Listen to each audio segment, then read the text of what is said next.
What's going on, everyone? This is Noah from Spanky the Sparky. Today we have a special guest, Jason Richardson, the Director of Community Engagement and Placement with Cleveland Builds. Jason, thank you for taking the time to do the interview.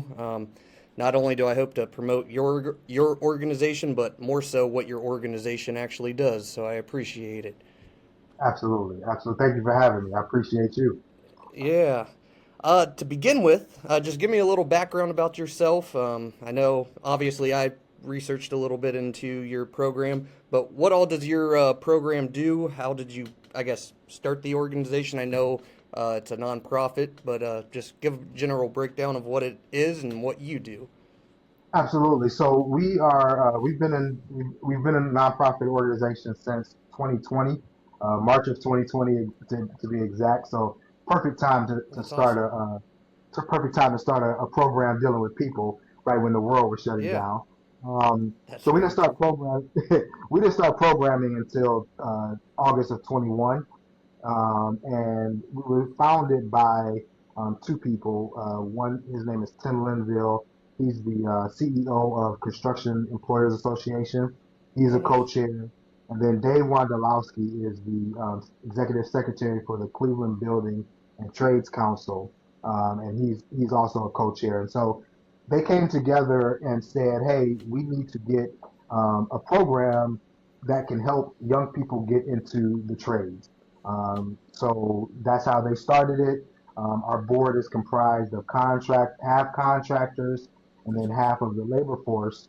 And then we also have the mayor's chief of staff and the county executive's chief of staff. So we're very tied in. We like to say that we're industry led because the industry, uh, you know, we do get government funding, some government funding, but the industry also funds us as well.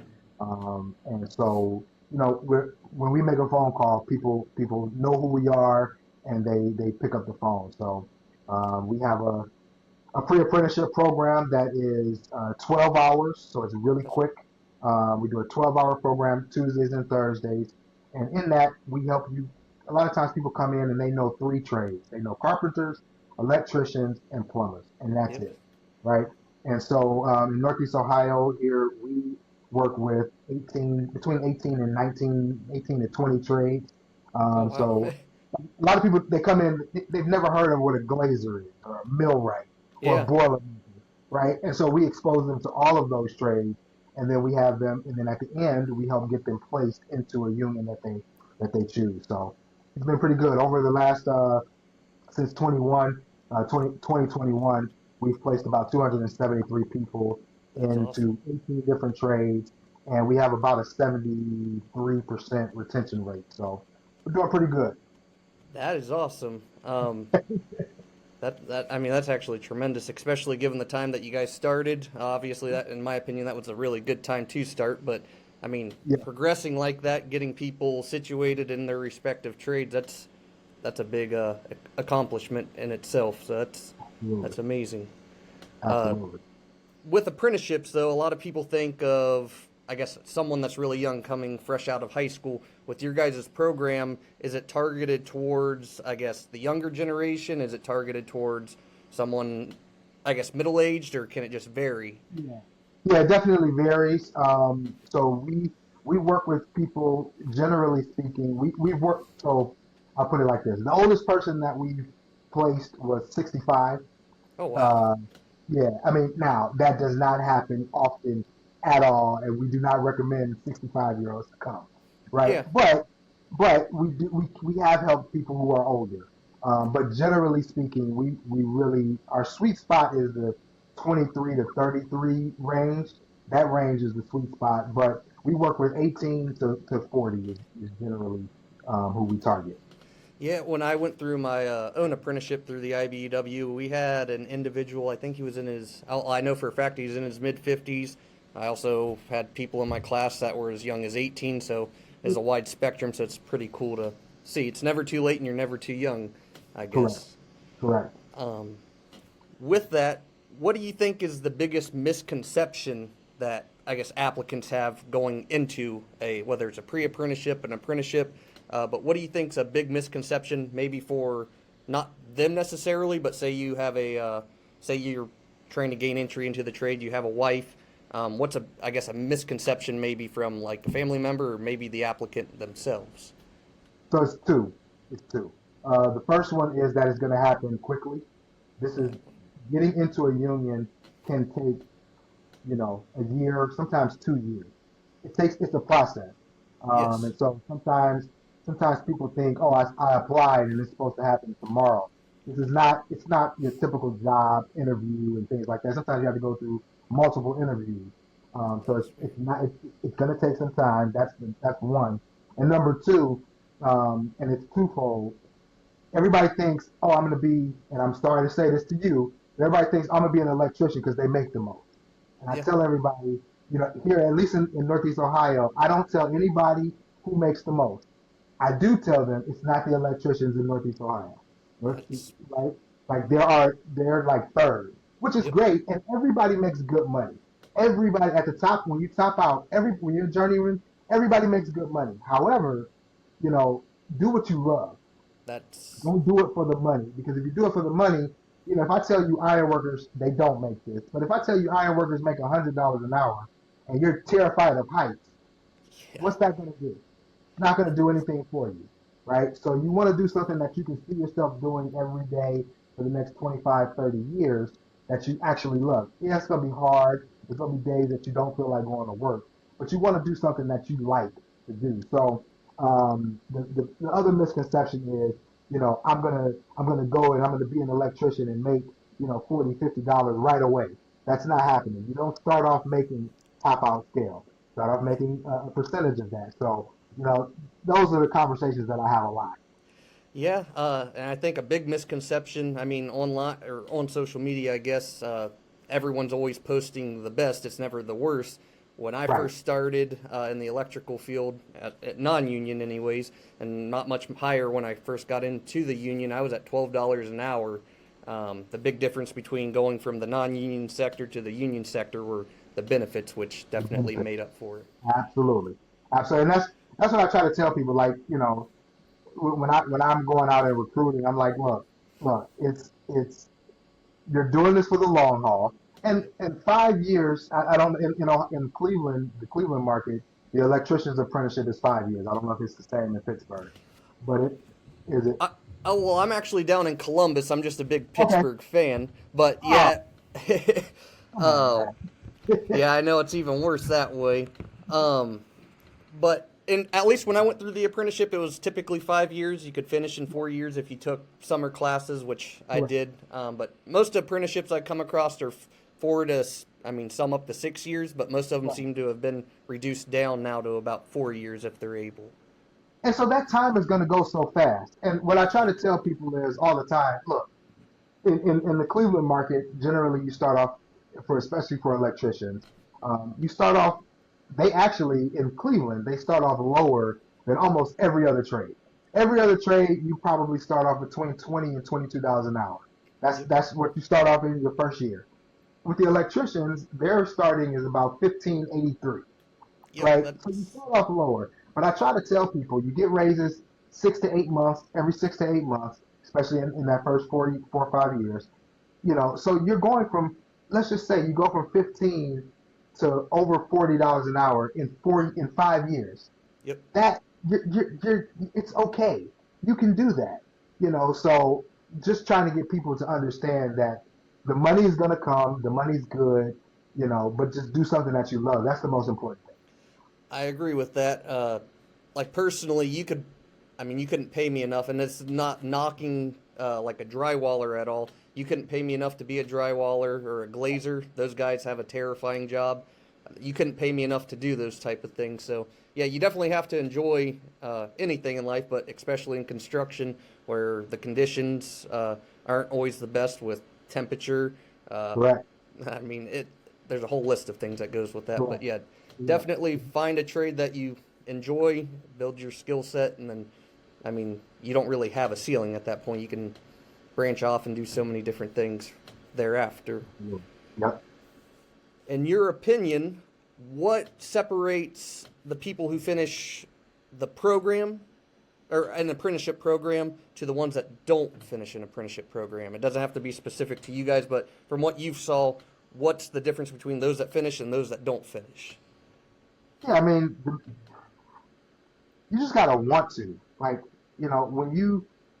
when you get into the apprenticeship, you know, it's not easy, right? Nope. And you're starting off at the very bottom, right? That's And it's the unions, contractors, they're making an investment into you. Like they're giving you $20, $25 an hour, and you don't know anything. You're not skilled. You're not a skilled worker just yet, right? But over time, you're going to gain skills. You're going to gain knowledge. If you come in there and you're always on the phone, or you come in there and you don't ask questions, or you think something is so beneath you that I'm not going to sweep up, or I'm not going to do this, or I'm like, you got to come in and pay your dues and earn your stripes. And if you can't do that, then this might not be for you. I tell people all the time, like construction is an industry unlike any other, yeah. right? You're not gonna, nobody's gonna coddle you, nobody's gonna talk nice, and you're gonna hear some of the worst things. But That's like true. it is a legitimate brother and sisterhood. So like these same people that they might cuss you out today, and tomorrow and tonight go out for a beer. Like that Yep. happens. That happens, and it's fine. So you can't be thin-skinned. So the people who don't finish, they just don't have they sometimes, especially the younger people, they've never been trained that, they've never been talked to crazy and things like that. So they that adjustment, but get past that and you'll be fine. I agree with that, and off my own personal experience, when I first started, there was a large portion. So, like apprentices or apprentice wise, we would have maybe like 2 to 3 journeymen to 2 apprentices. Most of those journeymen were, at least the ones I worked around, were 40 plus years old. Now you're getting to the point where a lot of the journeymen are in their early 20s, early 30s. But there's also a lot more apprentices now, not flooding in, but coming in. Yeah, Um, but that kind of old school mentality slowly changing, whether that's for the better or worse, I mean, that's open for interpretation. But in my opinion, it's getting a little easier for the newer guys coming in because some of the younger guys aren't, in my opinion, as aggressive, which can be a yeah, good thing.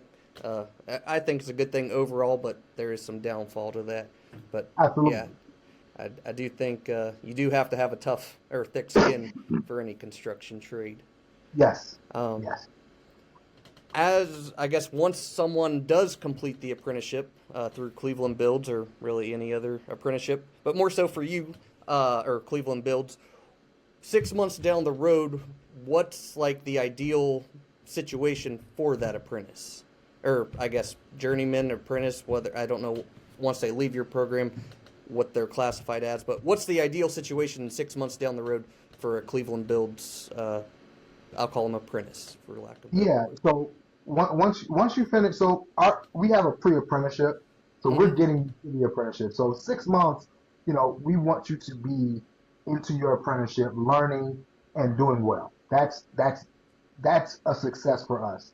Um, it is I feel bad when when we get somebody in and then I reach out to them 4 months later and they're like, Yep, it didn't work out. Well, you didn't even give it a chance, and that's true. that's my thing. So 6 months to a year, I'm reaching out. I'm saying, hey, how's everything going? What's going on? I'm reaching out to the contractor, to the unions. Hey, how's my guy doing? How's this young lady doing? So that's those are successes for me.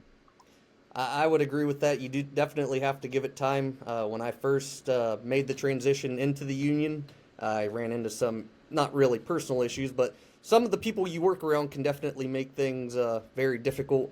And within Yeah, a matter of 2 months, I was ready to leave. Thankfully, I got ended up getting paired up with a journeyman that completely changed my perspective, took me under his wing, and if it wasn't for his name's Paul Dalton, uh, I yeah. Shout I him would have. out. Yeah, he's a great guy. He just not just, but he medically retired a couple years ago. But if it wasn't for him, I would. I'm not sure where I would be or what I would be doing, to be brutally honest. And that's what's important. That's the other thing. Like, I know you said that the landscape is kind of changing with as the journeymen get younger. But Yeah. that's something that's important. That when an apprentice comes in, like you came in from the non-union world, so you had some experience. But Hmm. sometimes people are coming in and they have no experience. I mean, I've had complaints from contractors and union and training coordinators. Like these people come in and don't know how to read a tape measure. Well, every That's trade needs a tape measure, right? that's You very know, true. but if you're 18 years old and you didn't go to a a construction program in high school or something like that, and you never had to read a tape measure, well, you're not just going to automatically know, Yep. so you have to be taught, and that's something that I think would benefit the journeyman and the apprenticeships, like the apprentices. Let's come together and understand, like I got to get you to this point, Yep.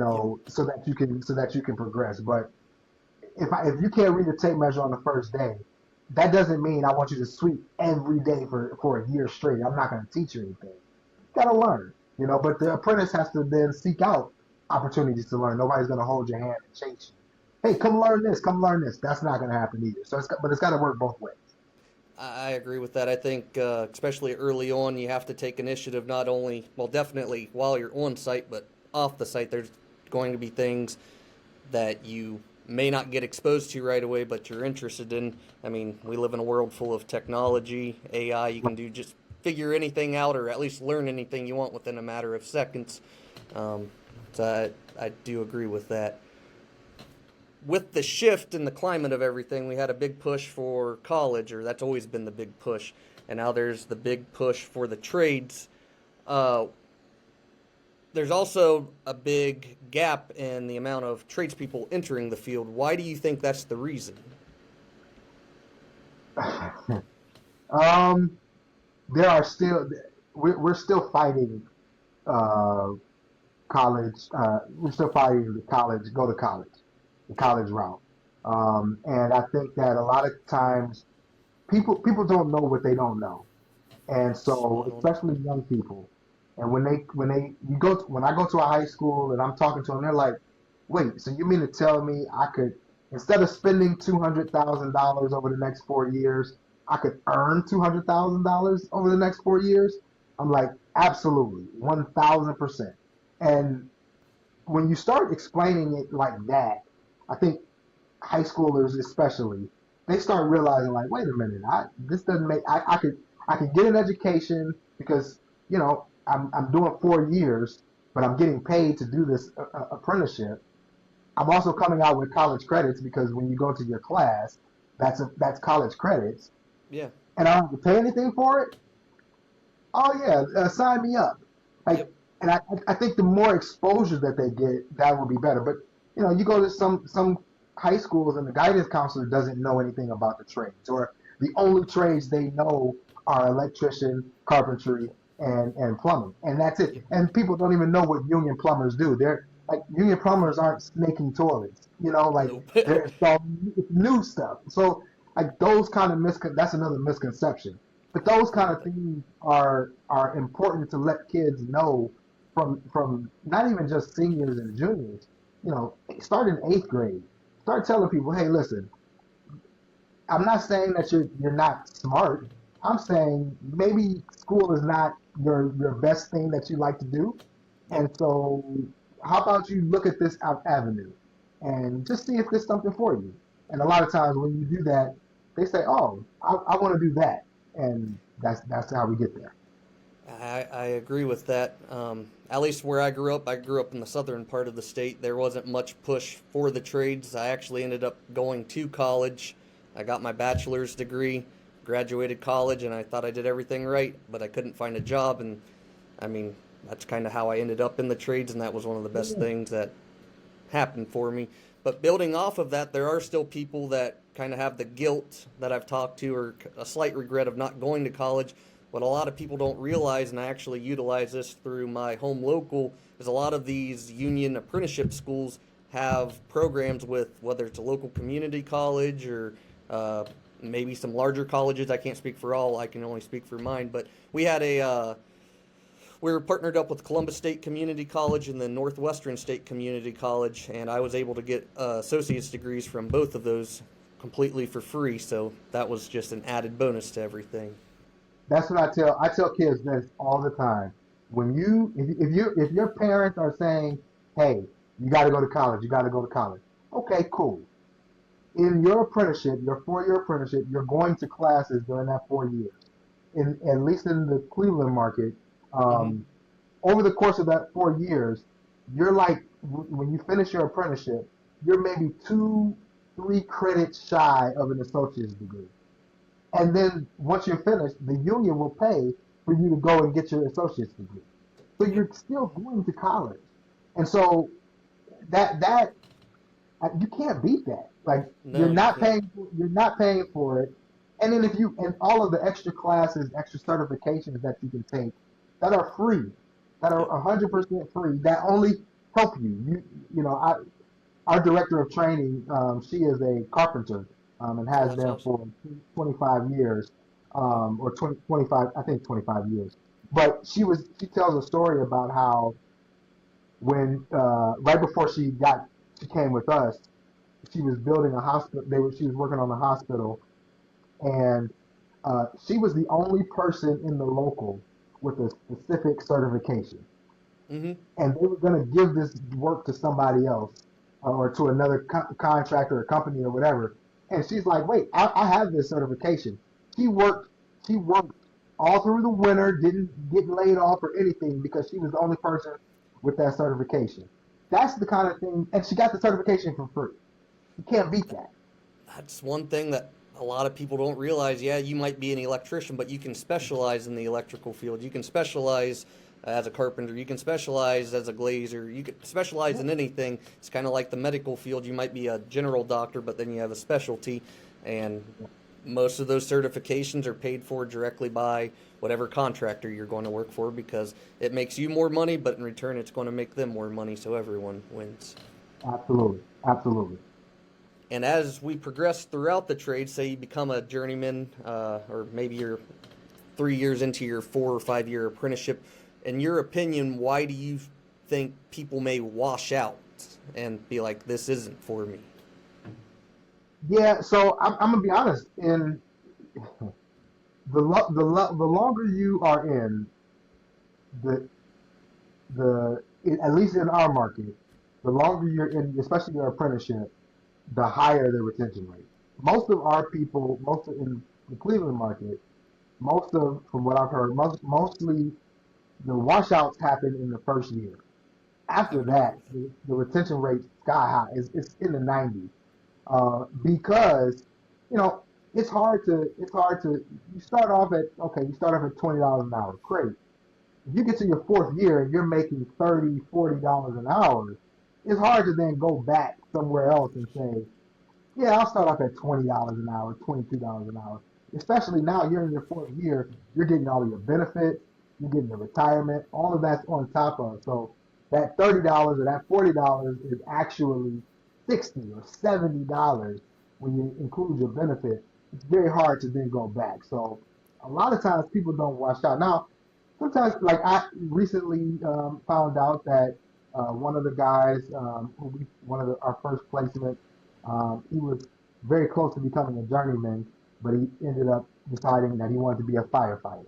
Yeah, Okay, that's awesome. that's noble. I get it. I was a little salty to hear it, but I understand. Yeah, And so, but I did tell him like, keep your card, like keep your card just in case.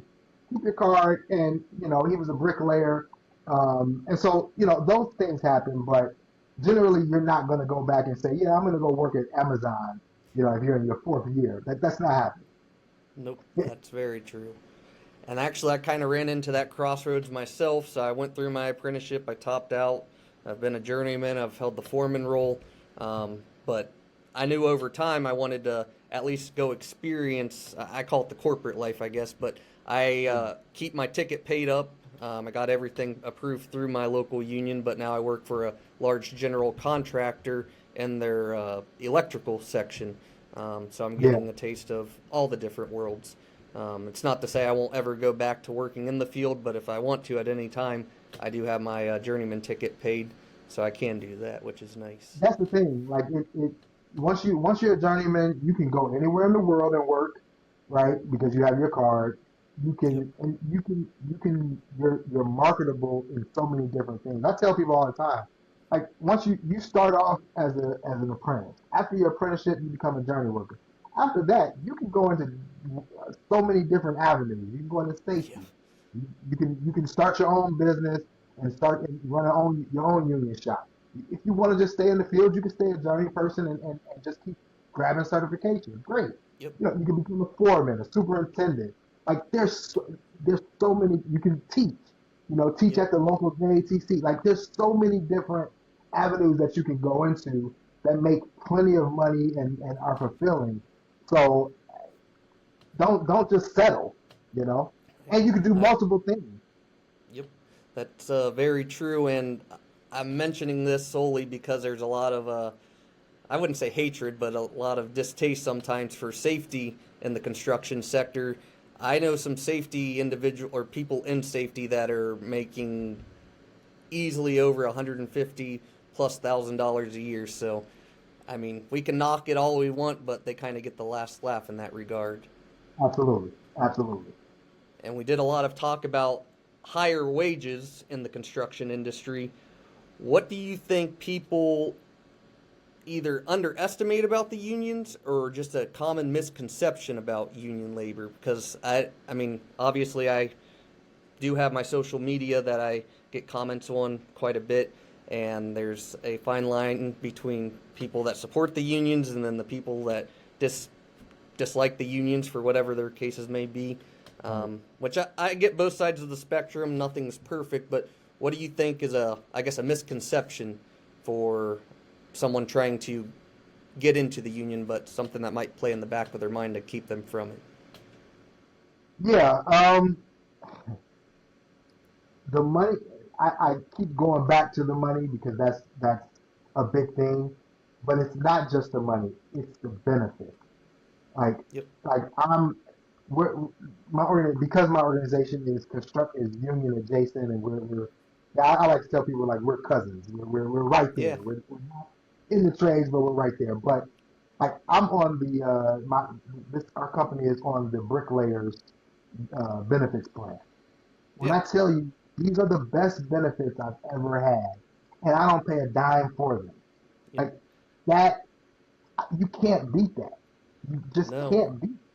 And I think that if more people understood that yes, you get your hourly rate, and yeah, maybe even working non-union, maybe you can get and start off at a higher rate. Yep. Sure. However, when you start adding in those benefits, there's no non-union place that's going to compete with what the union can do when you add the benefits in. And I think That that if more people understood that, more people would say, I might want to go union. That's true. Like a lot of people say, well, if you're in the union, you're paying to work, and yeah, there's some truth to that. But me paying that small fee through my working dues and quarterly dues and returns makes me thousands upon thousands of dollars. It's money that I'm not having to deduct from my weekly take home to put in my retirement. I'm getting a Yep, pension, an annuity. My health insurance is being privately funded. I don't have to go and talk to a general doctor to get sent to a specialist. I can go seek one out by myself. yep, And then, depending whether you have a family or you're single, your deductibles will changes a little bit. But at least in my home local, it's $300 yearly deductible as a single individual, $900 for a family. And that doesn't yeah. matter whether you have one kid or 10 kids. It's all the exact same. And that's why I tell you, you can't beat it. There's a couple of locals here in Cleveland. I mean, they have a vacation fund. Yep. Like, you know what I'm saying? Like and then at the end of the year they give you a check. It's a, I guess in normal jobs it's a bonus or whatever. But like, you know, in Cleveland when you want to be off in November and December anyway, Yeah. to get a check for $3,500, $5,000, Yep. who's if you didn't save, you didn't put anything into it, but you just get that check. Come on, man, you're not getting that elsewhere. That's true, and I've had that conversation with both friends that still work in the non-union sector. They're like, "Well, you could just save that yourself." Well, the average American has a very hard time saving money, and whether that's not making enough money or just spending habits. I mean, I'm as guilty as the next person. If I have the Yeah, money, I want to go spend it. It's as simple as that, unfortunately. But yeah, and I mean, it's no knock to that, but here's the thing: you could save it, and you can still get it yep, on the back end. Like, I mean, there's really no. If you are a great saver, great, save your money, and yep, here's some more to save. Like, yep. Especially right now, at least I can't speak in the Cleveland market. You can. In the Columbus market, with all the data centers that are going up, there's basically as much overtime as you want. Most of these jobs are paying over scale, and they're also paying all of your overtime as double time. The other very cool thing about the union is anything over 8 hours in a workday is automatic overtime. automatic. That's Um, right. and I actually just recently found out, I think the IBW in San Francisco, I forget the exact number of their local, but I was told anything over 7 hours in a workday there is overtime because of all Sheesh. the traffic and whatnot, which I thought was pretty cool. So a lot of the people I've talked to from there work 35 hours a week as like their base, and if they work, I guess, 40 hours a week, they're getting paid 5 hours of overtime. Overtime. That's yeah. I mean, you know, like I said, it's sad that more people just don't know about this, about what the unions offer. Um, and if they did, they would 1,000% join. And I fully agree with that. And maybe correct me if you think I'm wrong. If you do, I won't have any ill will or hard feelings. Yeah, But I think the biggest issue with not only the union trades but construction as a whole is just advertisement. A lot of the advertisements, old school, like come fill out this paper application or oh, come pick up this 10-page packet and read through it. Everyone I know, myself included, and this is ranging from a young individual up into their 60s, walk into a restaurant, you'll see everyone on their phones. Everyone's on social media in some manner. Not, I guess that's one of the reasons I started my platform. Initially, it was to post work-related videos, which obviously I can't do that because a lot of the job sites I've been on require NDAs, so I kind of pivoted. yeah. Um, but I mean, I get a lot of messages through social media, emails about people wanting to join the trade simply from seeing whether it's an image online or a video of mine.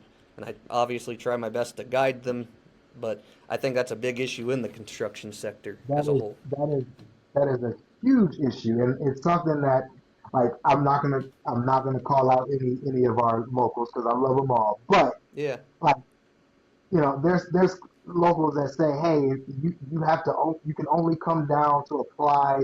You have to come down in person on a Yep. Monday between 10 and 3, and that's the only time you can apply. Like, what are we doing? Or we only take applications on the first Wednesday of the month. Like, why? What are we doing? Like, that doesn't make sense, and that's not conducive. Put it online and go from there. Like, let's just be more efficient. And that's the one thing. I mean, I get it to an extent, but a lot of these larger companies like Google and Microsoft, Meta, Amazon, they all say that they're, well, I think it's Microsoft now is offering like electrical programs, but a lot of them, obviously, this data center boom's are predominantly happening because of them, but yet you have tons of tradesmen and tradeswomen on these sites. I'm a visual learner, so if I see someone doing something cool, that's going to at least pique my interest. It's unfortunate that we're unable to, I guess, record on job sites. I mean, I get some of the pros and cons to, I guess, both sides of that, but I think that would offer a lot of firsthand insight into the day-to-day Yeah, for life. sure, for sure. Um, so hopefully things change, and hopefully things like this continue to help the change. At least that's my end Absolutely, goal with it. absolutely. As we progress with infrastructure, with data centers, and things of, or I guess more so just data centers. I don't know how the Cleveland market is, but here in central Ohio and then out, I guess it would be the west side of Columbus, so the New Albany area with all the data centers going up. It's kind of a, not a weird question, but what trades do you see becoming the most valuable over the next decade? And I think, I mean, obviously I'm an electrician. Data centers involve a lot of electricity, but I think a lot of the other trades are now kind of being overlooked. But what do you foresee over the next decade being, I guess, the top two most important trades? Yeah, well, I'll tell you the number one trade that at least in the Cleveland market right now, the fastest growing trade is the telecommunications. Really? Um, Telecommunications is everywhere. I was talking to a contractor in the telecommunications, and he was saying this was at the end of December. And he told me, he said, there's electricians, the inside wiremen that are laid off and have been since November. Oh, Telecommunications has not laid off anybody at that time, and this was late December. They hadn't laid off anybody all winter, and they weren't expecting to lay anybody off the rest, now. yeah.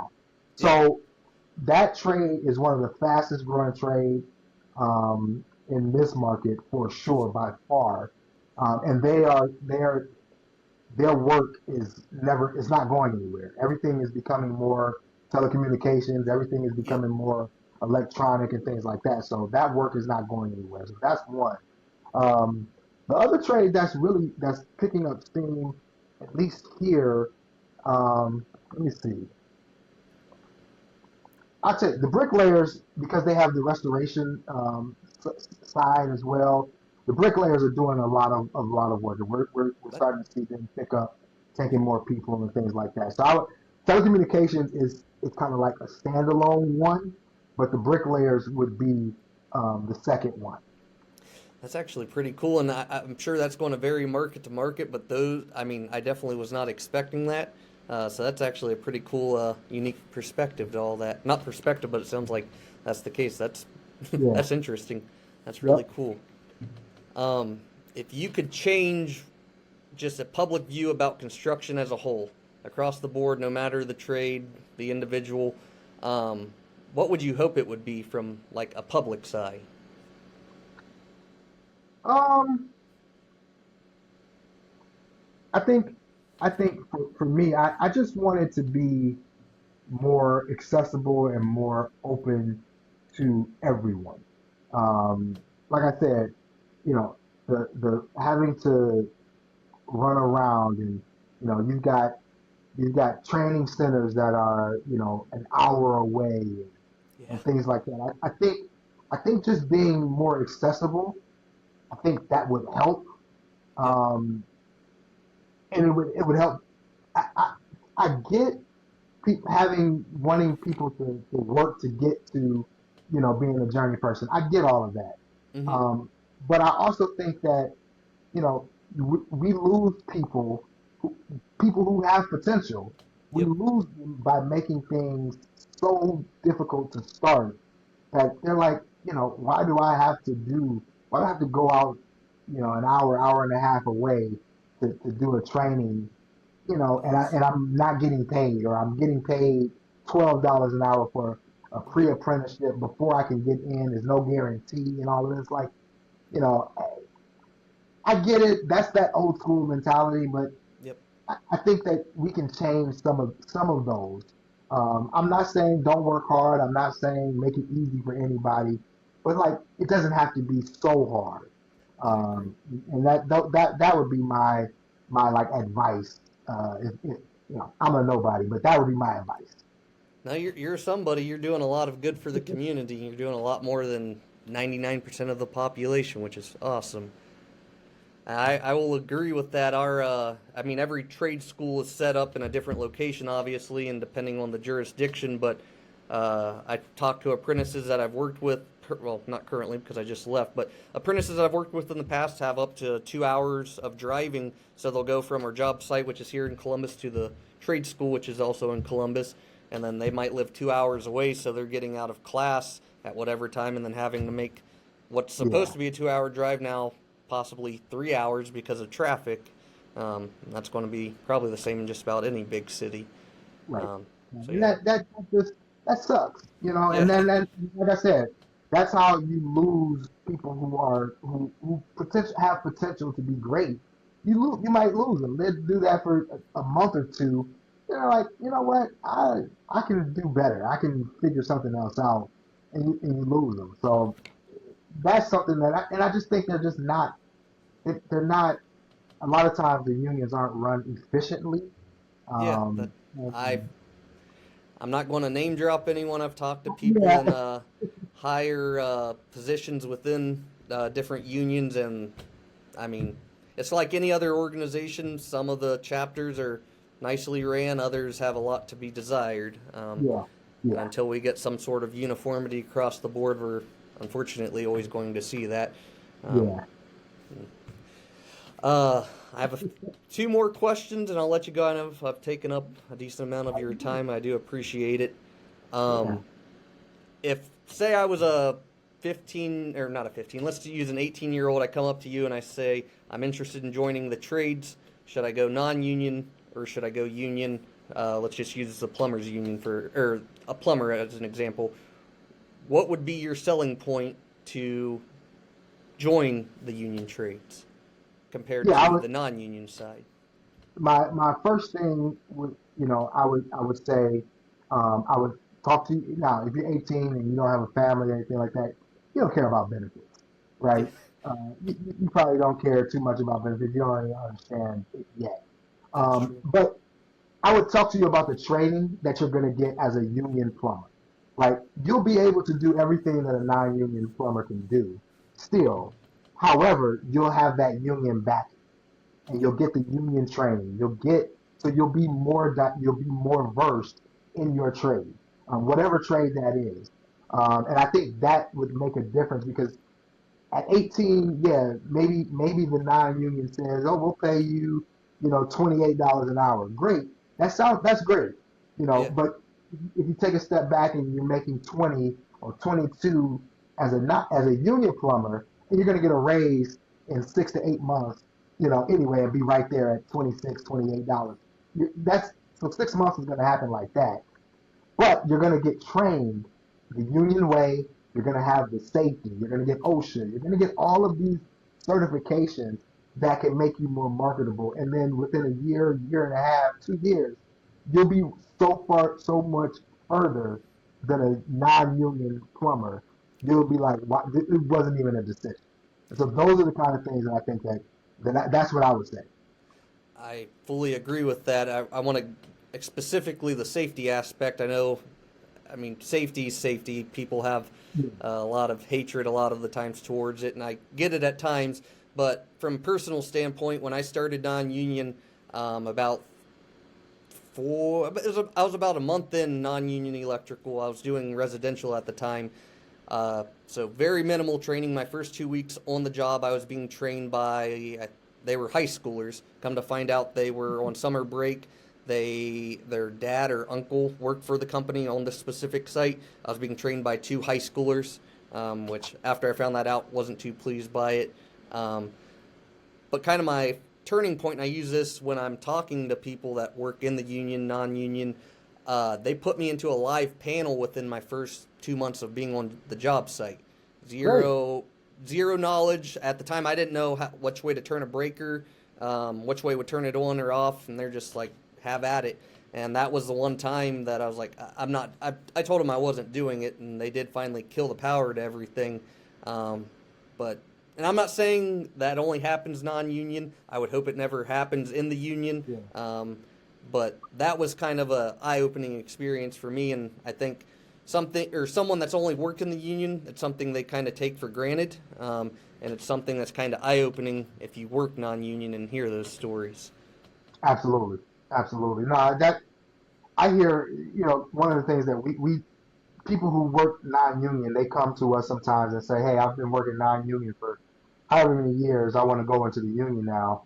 And a lot of times they're saying like, "Man, I wasn't trained on anything. Like I just watched somebody and then they said, 'Hey, hand me this and then do this.'" Okay, Yep. great. There's no training, and that's something that you can't. Again, that's something that you can't beat. You go into the union, they're going to train you, Yep. and you're going to get certifications. You're going to get a level that you wouldn't get non-union. So, yeah, and the younger you are, the better because if you're younger, you're starting off as a clean slate, and then Yep. you can just grow. If you have worked non-union like yourself, you work non-union, you're going to have some knowledge, and that's Yep. great. And maybe you test, maybe you come in and you test at a higher rate. So maybe you don't come in and test as a first year apprentice. Maybe you come in and you say, I'm good enough. I could be a second or third year Yep. apprentice. Great, but you're still going to then learn Yep. everything the union way and get those certifications. You can't beat that. Yep, and I will say when I first started, one of the first journeymen I ever worked with, he's like, I actually prefer to work or start working with someone that first gets into the union rather than non-union, because when you're coming from the union or non-union side, you might have developed what we perceive as bad habits, but this Yep, allows us to train you. So I absolutely. thought that was pretty unique. And then Yep, building off of that, you mentioned all the certificates and whatnot. All those are being covered by whether it's your trade school or your contractor, more so the specialty ones by your contractor, but like your OSHA 10, OSHA 30, CPR, that's all being covered by your trade school. You're not paying out of pocket. absolutely. And then one thing that's a big change are power tools. I know there are some locals or some unions that I've heard of. I don't know them in specific, just from hearsay, that may require their employee to go out and purchase their own power tools. But I've only heard of that like once. The big difference I had going from non-union to union was I didn't have to provide my own power tools. So all the power tools, whether it's a drill, impact, bandsaw, grinder, whatever the case may be, that's all being paid for by the contractor. You show up with they'll give you a tool list of tools. That's all you're required to carry. Obviously, you can decide to carry a little more if you Yeah. want to do so, but it's less money up front, or less money you have to spend up front. You might make a little less in the beginning, but if you're looking short-sighted, it can greatly deter or affect your long-term goals, in my opinion. No, that's absolutely true. Like here in the Cleveland market, the every time we every time I've talked to a tradesperson, they're like, no, the company, the contractor provides all power tools. Yep. You don't need to bring a power tool. I'm like, really? Like, yeah, I've never, like, yes, you buy your power tool and you keep them at home or whatever, but the company provides that. So Yep. that's amazing. Yeah, that's a really nice added bonus. Um, I want to kind of wrap things up. It's been almost an hour. I've taken a lot of your time. I appreciate you taking the time. Um, Before we sign off, though, where can they find more information about your organization, whether it's through social media, website, anything you want to say now for the organization? Your floor is all yours. Absolutely. No, first of all, I want to say thank you for having me. I Yeah. definitely appreciate it. They want to, if you're in the Cleveland area, we serve 7 counties. So Cuyahoga County, Summit, Portage, Stark, Lorraine, Ashtabula. I'm forgetting a couple, but Yep. generally, mostly everybody comes from Cuyahoga County, but we do serve 7 counties. You can find us on www.clevelandbuilds.com. That is the easiest way. We are on every social media: Facebook, Instagram, TikTok, Nice. LinkedIn, Cleveland Build. That's our name, and it's myself. The executive director. His name is Keith Lashinger. He leads us, and then myself. I help with the placement and community engagement, and then we have Darlene Glass, who is the director of training and programming. She's a carpenter by trade. That's Everybody, awesome. when you come to our program, the only 2 people who are not involved in the trades, as far as like did any time in the trades, is myself and Keith. But everyone else, all of our other trainers, are either in the trades now or recently retired. So we've That's got a awesome. carpenter, we've got plumber, we've got 2 electricians, we've got a roofer, we've got tile setter, we have laborers. That's awesome. So you're learning from people who are in the trades and do this every day, have done this. So it's a great opportunity. And like I said, it's only a 12-hour program. It's very quick. And then after that, we do have other opportunities of 40 hours where you come in for an intensive, but you work with That's the awesome. JPCs and things like that. So it's a great opportunity. But clevelandbuilds.com or on social media, Cleveland Builds. That's awesome. I wish there was more organizations like yours throughout, at least here in Ohio. Um, that that's amazing. So Columbus does have one. It's called Building Futures. Building It's futures. I'll it's have to look into that. similar. It's similar to ours. It's not. we're not affiliated, but it is Yeah. similar to ours. I think they are a 12-week program. I don't know all the ins and outs, Yeah. but Columbus does have a program similar with the same idea that we're trying to get you into the trade. So there is something in Columbus. Before we go, I want to ask you a question if you don't mind. Yeah. No. I like to ask all tradespeople this Yeah. question. And so, what's your favorite project that you ever worked on? Well. So wait, before you answer, I want to tell you something. I tell everybody this is my favorite question to ask, and without fail, every tradesperson does exactly what you just did. They look up, they take a deep breath, and they smile because they start thinking about all of the things that they worked on. But then, I just want to know what's your favorite one? I'll give you two, and there's Okay. different meanings. The first one would be the very first job site I was ever on as a non-union electrician, simply because that gave me the start into the electrical field. Had I Okay. not been in that apartment complex, I probably wouldn't be, I guess, at this part of my career. Yep. Um, but favorite overall, um, that's hard to narrow down, to be honest. Just because of how many lives it's going to impact. I mean, I don't think it was my favorite, like necessarily physically working, but the impact it's going to have. Downtown Columbus, there is a what's it called? Well, there's an add-on to the James Cancer Center, Okay. which is a cancer center. My dad was Yeah. actually there while he was sick. He actually passed away there, so that one was Wow. pretty cool to me, just for that fact. It's Yeah. also the largest construction build in Ohio State's history. It was a $1 billion project. It's Okay. 27 floors, I believe. So that was pretty cool from that aspect. Um, but physically working, there was a data center over, I call it Polaris. It's not Polaris. It's where the Polaris Yeah. Mall is. I don't know if you're familiar Okay. with that. I do. Um, Yeah. but the work I got to do in there was a lot of larger conduit on a big scale. Conduit Okay. is my favorite aspect of being a commercial electrician, anyways. Yeah. Um, I was a foreman at that project, so I got to see that whole section of the project from start to finish. But yeah, it was a data center in Columbus, and that was really the reason. Okay. Good deal. Yeah. No, that's my favorite thing to ask tradespeople. And generally, you all they always say, oh yeah, I built this or I built that. And I'm like, man, you built it by yourself with your bare hands, no help.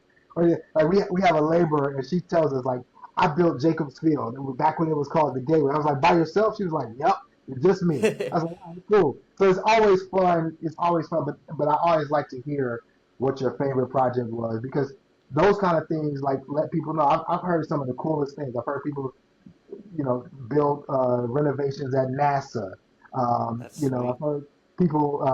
We have the plumber on our staff. She was talking about how she was in a vault in downtown Cleveland in a vault that was like 100 years old, and she That's was sweet. working in that. Like, those kind of things, you're not going to get that story if you're a salesman, right? No, Only tradespeople get those kind of stories.